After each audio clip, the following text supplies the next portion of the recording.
Најлошото е зад нас, оптимистички гледаат дел од епидемиолозите на актуелната ковид состојба во земјата.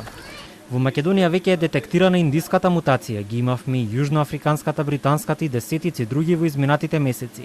Но во природата на вирусите е да мутираат и засилените рестрикции и општиот страф од зараза не би требало да се повторат како и на почетокот на целата пандемиска приказна, смируваат дел од епидемиолозите.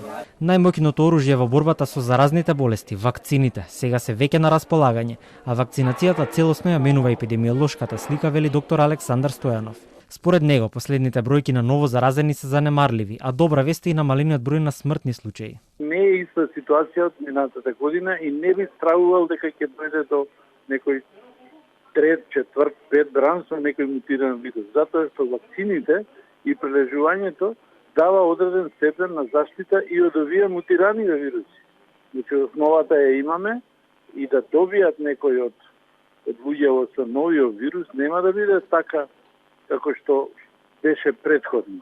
Во смисол, нема да завршат во болница или да завршат летално.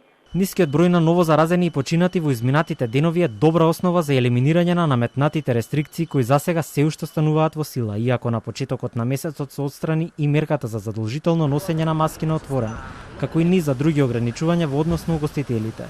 Но и со нив и без нив земјата го достигнува задоволителното ниво на колективен имунитет и за доктор Стојанов тоа е факт. Нека продолжи овој тренд на опаѓање и на вакцинирање, раст на вакцинирање, трендот на опаѓање на ново заболени и починати, онда може да зборуваме и за понатаму да се мерките да се елиминираат.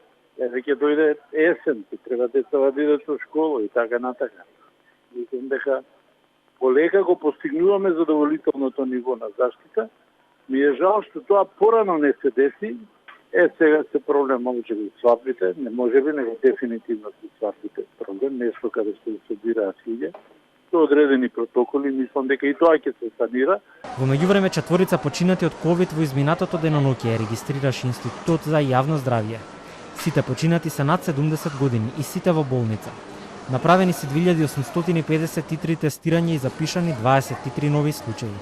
Со последните податоци, бројот на активни случаи изнесува 451, а од почетокот на пандемијата починаа 5462.